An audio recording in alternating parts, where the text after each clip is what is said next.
காரைக்கால் அடுத்த திருநள்ளாறில் அன்னதான பொட்டலங்கள் விற்பனைக்கு முற்றிலுமாக தடை விதித்த நிலையில் அர்ச்சனை பொருட்கள் விற்க உரிமம் பெற்று கெட்டுப்போன உணவுப் பொட்டலங்கள் விற்ற நபர்களிடமிருந்து உணவுப் பொட்டலங்கள் பறிமுதல் செய்து அழித்ததுடன் கூடுதல் அபராதம் விதிக்கப்படும் என உணவு பாதுகாப்பு அதிகாரி ரவிச்சந்திரன் எச்சரிக்கை.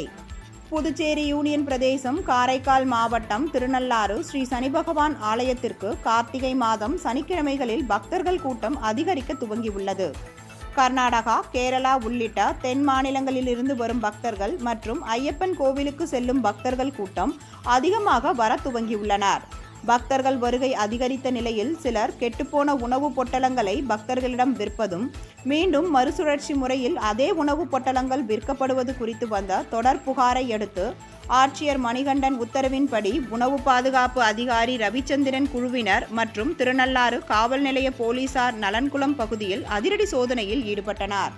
கோவிலுக்கு வரும் ஆயிரக்கணக்கான பக்தர்களிடம் அன்னதானம் விற்கப்படுவதைக் கண்டு அந்த நபர்களிடம் விசாரணை மேற்கொண்டனர்.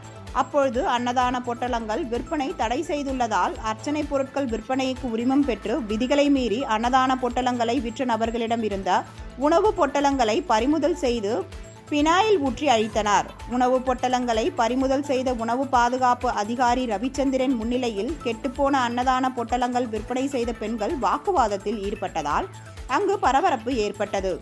மேலும் அர்ச்சனை பொருட்கள் விற்பனைக்கான உரிமம் பெற்று கெட்டுப்போன அன்னதான பொட்டலங்களை விற்பனை செய்த நபர்களின் உரிமங்களை வாங்கிய உணவு பாதுகாப்பு அதிகாரி ரவிச்சந்திரன் அந்த நபர்கள் மீது கூடுதல் அபராதம் விதிக்கப்படும் என எச்சரிக்கை விடுத்தார்.